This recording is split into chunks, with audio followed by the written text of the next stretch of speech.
Bismillahirrahmanirrahim. Assalamualaikum warahmatullahi wabarakatuh. Selamat siang, salam sejahtera buat kita semua. Perkenalkan, nama saya Siti Hasriati Anis di Prodi Pendidikan Bahasa Indonesia, Fakultas Ilmu Pendidikan, Universitas Puan Rimagalatung Sengkang. Kesempatan kali ini saya akan memperkenalkan diri, dosen dalam unjuk kerja Tridharma Perguruan Tinggi yang biasa disingkat PDD UKT-PT. Sebagai seorang dosen, saya berkewajiban untuk menjalankan Tridharma Perguruan Tinggi, yaitu pengajaran, penelitian, dan pengabdian kepada masyarakat. Nah, di video kali ini saya akan menjelaskan Dharma pengajaran. Saya diberikan amanah untuk mengajarkan mata kuliah Apresiasi Sastra 2 SKS pada semester 4. Selanjutnya saya akan mendeskripsikan secara singkat tentang mata kuliah saya, yaitu Apresiasi Sastra. Pada mata kuliah Apresiasi Sastra adalah mata kuliah yang mempelajari cara memahami, menikmati, menghayati, dan menilai karya sastra secara kritis. Fokus utamanya bukan hanya pada teori sastra, tetapi juga pada pengalaman mahasiswa dalam mengapresiasi berbagai bentuk karya sastra seperti puisi, cerpen, novel, dan drama. Adapun capaian pembelajaran mata kuliah ini, yaitu setelah mengikuti mata kuliah ini, mahasiswa mampu yang pertama menjelaskan konsep dasar dan hakikat apresiasi sastra. Yang kedua, mengidentifikasi unsur intrinsik dan ekstrinsik karya sastra. Yang ketiga, mengapresiasi karya sastra berupa puisi, cerpen, novel, dan drama. 4. Menampilkan pembacaan puisi dengan teknik vokal, intonasi, ekspresi, dan penghayatan yang baik. Yang kelima, menganalisis nilai estetika moral, sosial, budaya, dan kemanusiaan dalam karya sastra. Yang keenam, yang terakhir, yaitu menyajikan hasil apresiasi sastra secara lisan maupun tulisan. Adapun sub CPMK, yang pertama, 1. Memilih puisi yang sesuai untuk ditampilkan. Yang kedua, menganalisis isi tema, suasana, dan amanat puisi sebagai dasar interpretasi. Ketiga, menerapkan teknik vokal yang meliputi artikulasi intonasi, tempo, volume, dan jeda secara tepat. Yang keempat, menampilkan pembacaan puisi dengan ekspresi, mimik, gestur, dan penghayatan. Yang kelima, menampilkan pembacaan puisi secara percaya diri dan komunikatif di hadapan audiens. Nah, materi untuk pada pertemuan ke-11 ini yaitu pembelajaran teknik membaca puisi. Sistem pembelajaran atau mode perkuliahan adalah tatap muka dan praktikum. Adapun metode pembelajaran yang saya gunakan yaitu praktik performance based learning. Nah, luaran pada pertemuan materi ini adalah masing-masing mahasiswa membuat video membaca puisi kemudian dikirimkan langsung ke email saya, dan yang kedua adalah mahasiswa menilai temannya yang membaca puisi dengan menggunakan rubrik penilaian yang sudah saya siapkan. Selanjutnya, saya akan memberikan cuplikan pengajaran saya terkait dengan mata kuliah saya, yaitu Apresiasi Sastra. Bismillahirrahmanirrahim. Assalamualaikum warahmatullahi wabarakatuh. Waalaikumsalam warahmatullahi wabarakatuh. Selamat siang, salam sejahtera untuk semuanya. Apa kabar kalian? Iya, banyak uangnya? Iya, karena kalau pengaruh itu kalau banyak uang otomatis pasti berdampak pada kesehatan, gitu ya. Oke, baiklah, saya mulai Mari kita sama-sama ucapkan Bismillahirrahmanirrahim, serta tidak lupa kita kirimkan salawat kepada Nabi junjungan Nabi besar Muhammad SAW yang memberikan pencerahan kepada kita sebagai Muslim. Baik, Allahumma shalli ala sayyidina Muhammad. Baik, sebelum kita mulai hari ini, mari kita berdoa dulu menurut ajaran dan agama kita sesuai dengan kepercayaan masing-masing, ya. Berdoa dimulai.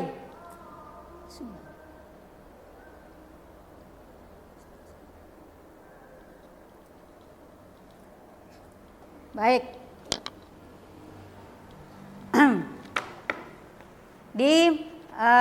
Untuk hari ini pertemuan ke-11 saya akan memberikan sebuah materi kita, yaitu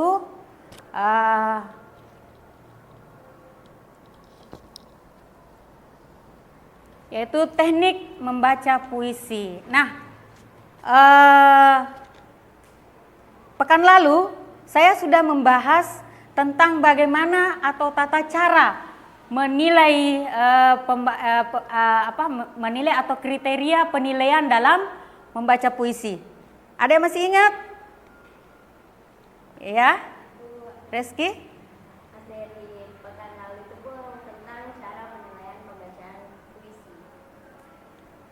Baik, bagus, betul ya, berarti masih ingat, yaitu tata cara atau cara menilai sebuah pembacaan puisi. Nah, ini saya sudah buat sebuah rubrik penilaian. Nah, hari ini nanti di akhir materi saya akan memberikan nanti ada satu teman kalian mewakili untuk membaca puisi, gitu ya. Nanti kalian nilai itu. Nanti ini saya bagikan sekarang, saya bagikan ke kalian. Nanti di akhir materi nanti saya akan nanti ada satu atau dua orang yang nanti menilai dan ada satu yang berpuisi. Iya, di antara kalian nanti saya tunjuk ya. Baik, saya bagikan dulu ya. Iya, oke. Ini adalah rubrik penilaian. Oke. Oke.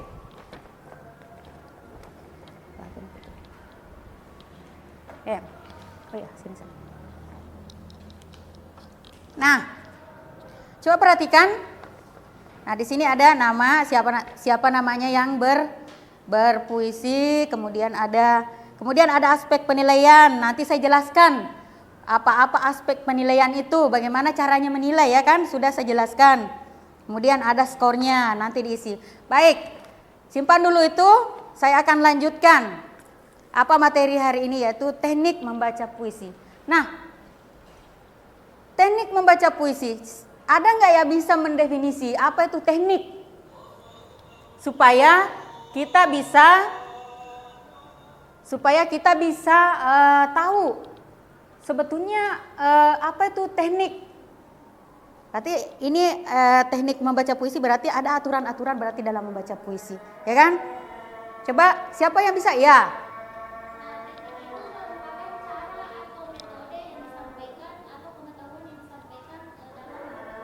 Iya, betul. Tepuk tangan dulu untuk temannya. Iya, benar. Jadi teknik itu adalah cara, metode atau ilmu pengetahuan.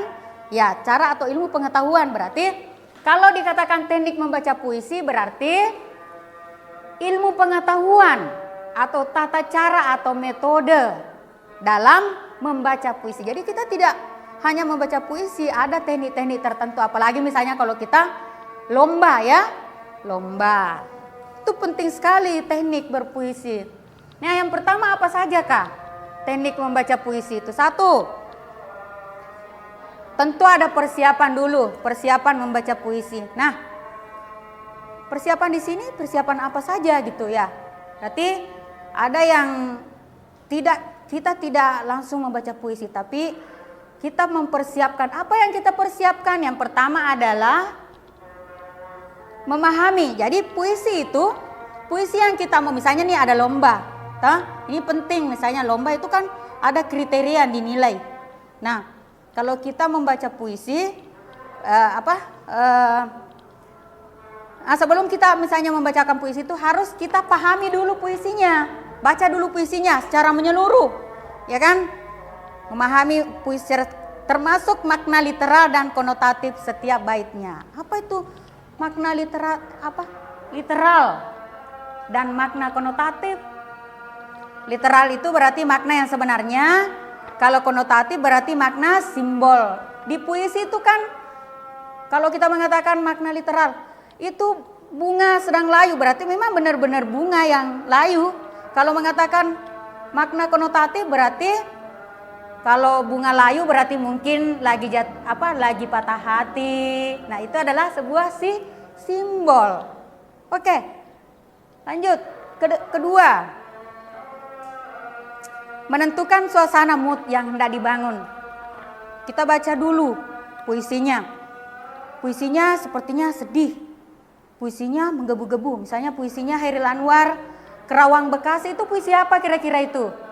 Kalau Kerawang Bekasi itu padahal puisi perjuangan, berarti dibacanya tuh mesti lantang. Ya kan? Penuh dengan semangat. Betul, iya. Itu namanya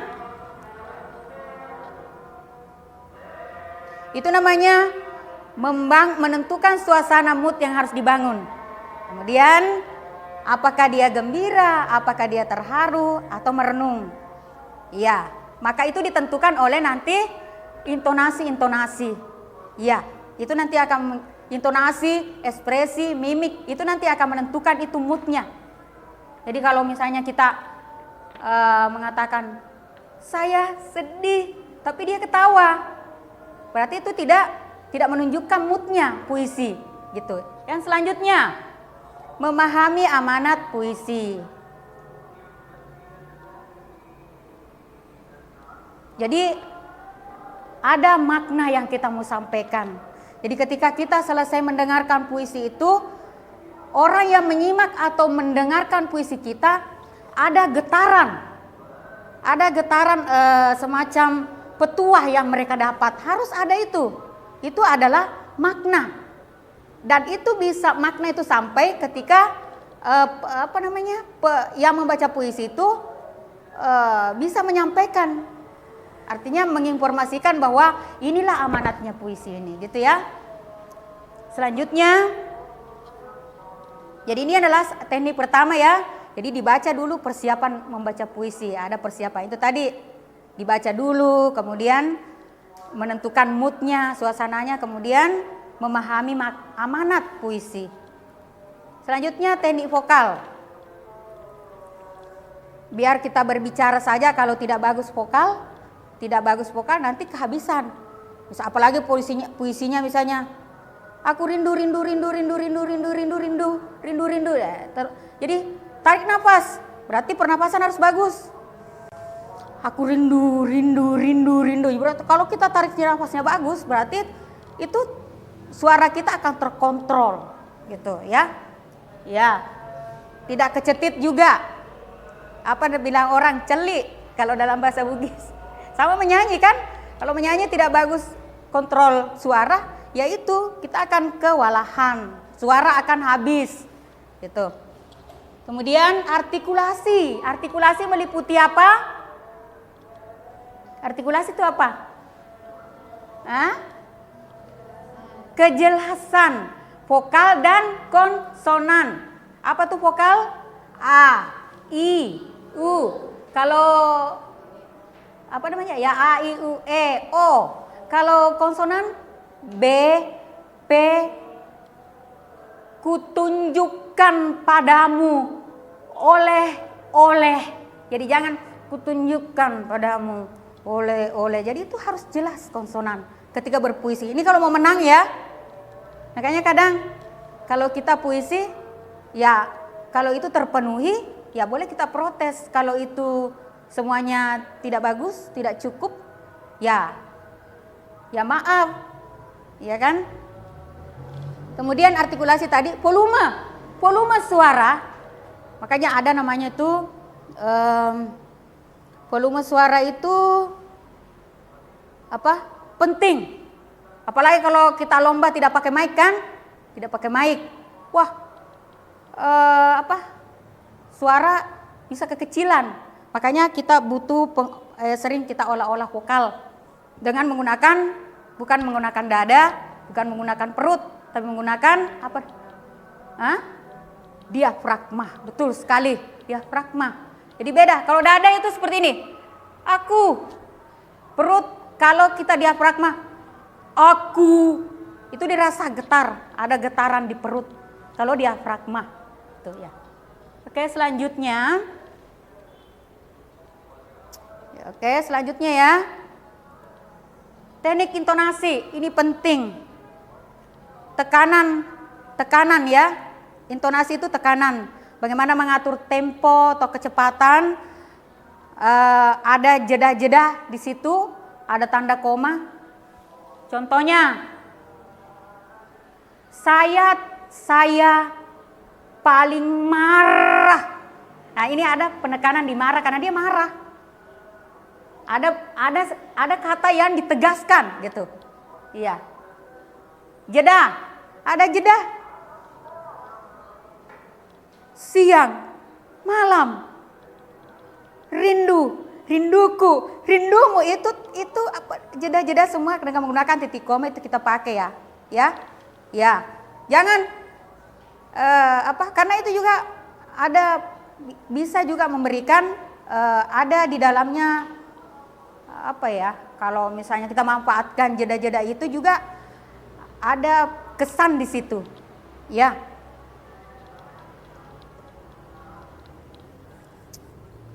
Oke, selanjutnya. Ya. Ini penting. Selanjutnya poinnya adalah ekspresi. Penghayatan penghayatan dan penampilan. Kita ke ekspresi dulu. Ekspresi itu mencakup mimik wajah, kontak dan gestur tubuh. Jadi kalau mengatakan ekspresi wajah kan mimik wajah itu kan seperti ini.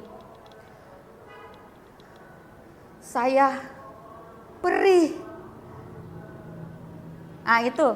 Kemudian kontak mata dengan penonton. Jadi ketika kita membaca puisi itu, apakah kamu tidak mengerti perasaan saya? Gitu ya. Itu bagus.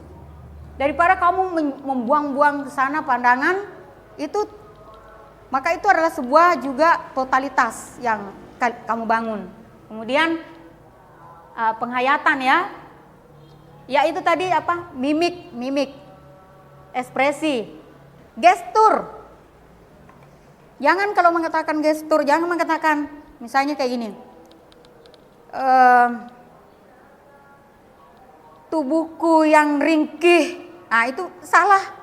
Kalau katakan tubuhku yang ringkih berlutut di hadapanmu. Nah, itu gestur. Ya. Itu semua adalah bagian satu kesatuan secara keseluruhan. Oke. Penghayatan merasakan. Jadi emosi di sini yang bermain.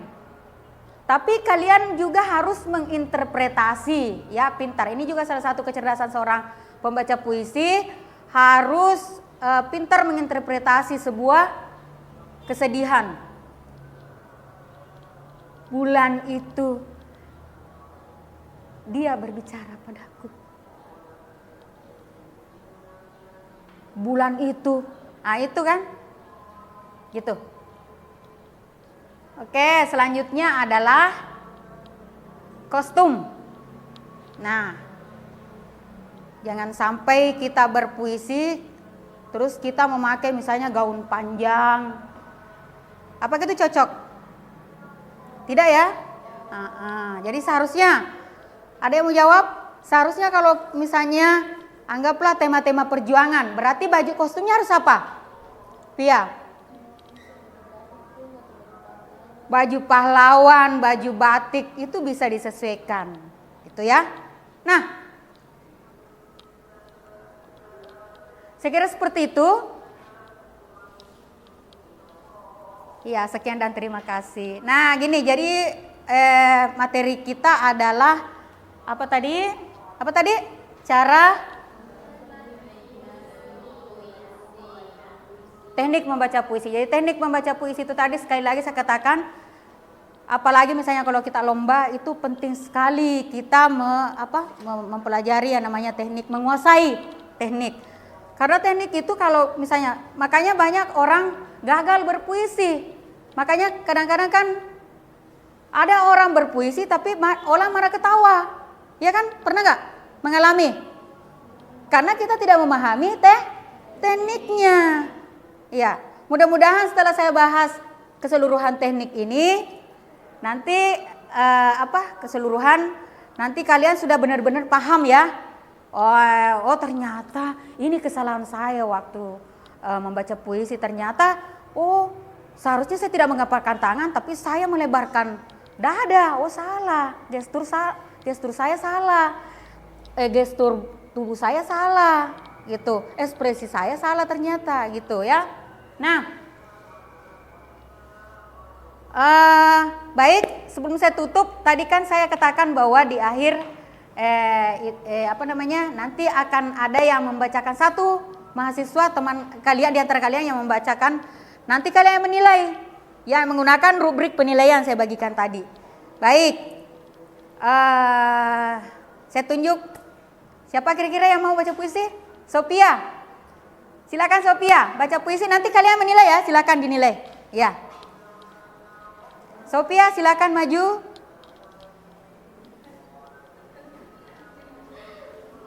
Ayo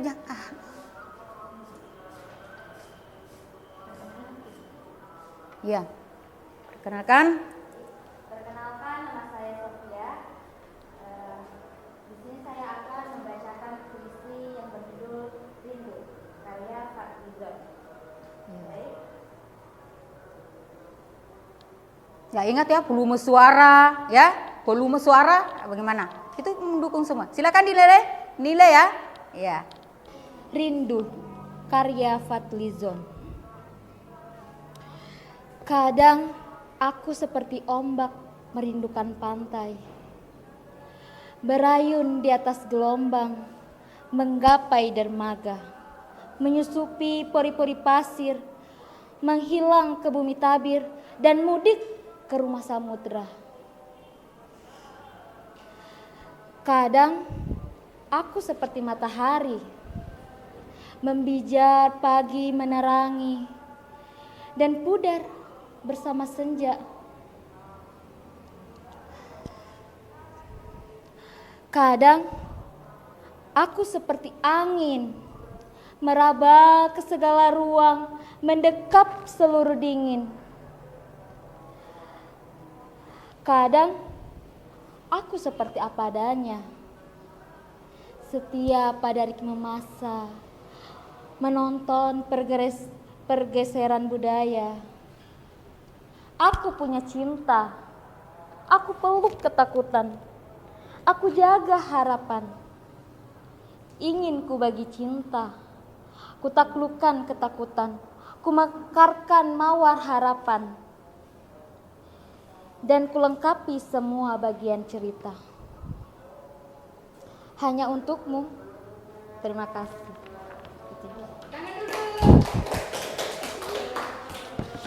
Oke, kalian tadi sudah mendengarkan puisi dari Sophia dengan judul tadi rindu gitu. Mungkin Sophianya lagi rindu dengan seseorang. Nah, dia sudah tadi, dan kalian sudah menilai kan? Iya. Sudah menilai, langsung dinilai tadi? Iya, oke. Oh iya. Ini oke, kayaknya ini bermacam-macam ini. Ya, ini kan memang pasti tidak akan sama karena ini adalah terkait tentang interpretasi gitu. Nah, tapi kalian tadi harus banyak mengacunya dari apa yang saya sudah jelaskan gitu. Coba saya perhatikan ini. Oke, iya. Coba. Wah. Oke, tapi keren-keren ya. Hati, ya. Sekarang saya lihat ini siapa namanya? Sukma ya. Sukma yang bacakan hasil penilaiannya ya, mewakili nanti ya, mewakili kalian semuanya. Baik Pong, saya akan menilai penilaian puisi yang telah dibacakan sama teman saya. Yang pertama itu penilaiannya tentang interpretasi dan penghayatan. Penyaji mampu tadi memahami dan menghayati makna puisi Rindu dengan baik. Namun pun ada beberapa bagian masih dapat ditingkatkan agar penyampaian makna puisi lebih mendalam. Yang kedua pun teknik vokalnya pun. Nah, teknik vokalnya itu baik pun, meskipun masih terdapat beberapa bagian yang lebih diperhatikan lagi pun. Dan ketiga, ekspresi dan bahasa tubuh. Mampu pun menggunakan ekspresi wajah dan bahasa tubuh untuk mendukung penyampaian isi puisi, tetapi beberapa bagian masih perlu pun. Yang selanjutnya itu penguasaan panggung. Masih perlu pun ditingkatkan lagi. Dan yang terakhir kreativitasnya pun ya dapat dikembangkan lagi pun penampilannya gitu. Bobot penilaiannya pun yang saya berikan itu B+. Nah, tadi teman kalian sudah menilai salah satu contoh yang mewakili kalian semuanya. Ya, ini menurutnya siapa? Menurutnya Sukma, katanya nilainya setelah direkap itu hasil akhirnya itu adalah B+. Jadi termasuk belum terlalu matang ya puisinya tadi, ada katanya beberapa yang tidak kena gitu, termasuk intonasi, termasuk volume tadi suara masih kecil, termasuk ekspresi ya masih ada tadi kekurangan. Tapi ini kalau ya sudah termasuk bagus ya. Nah, sebelum saya tutup, saya akan beri kalian tugas luaran sebagai bentuk luaran dari materi hari ini, yaitu kalian membuat sebuah puisi yang dikirim lewat video, ya nanti dikirim ke email saya, ya, oke? Ngerti? Nanti kalau belum jelas bisa kita diskusi atau nanti kalian bisa japri saya lewat WhatsApp, gitu ya. Baik. Oke. Untuk materi hari ini, alhamdulillah sudah cukup, saya kira sudah cukup, dan mudah-mudahan apa yang saya sampaikan hari ini materinya bisa memberikan nuansa baru ke kalian atau wawasan bagaimana cara berpuisi, membacakan sebuah puisi dengan teknik yang benar gitu ya. Baik, mudah-mudahan apa yang saya sampaikan bernilai ibadah dan tidak masuk kiri keluar kiri lagi. Ya, artinya masuk dan itu menjadi sesuatu yang benar-benar kalian simpan ya sebagai ilmu baru buat kalian. Baik, saya tutup. Mari kita tutup perkuliahan hari ini dengan mengucapkan alhamdulillahirabbil alamin. Assalamualaikum warahmatullahi wabarakatuh.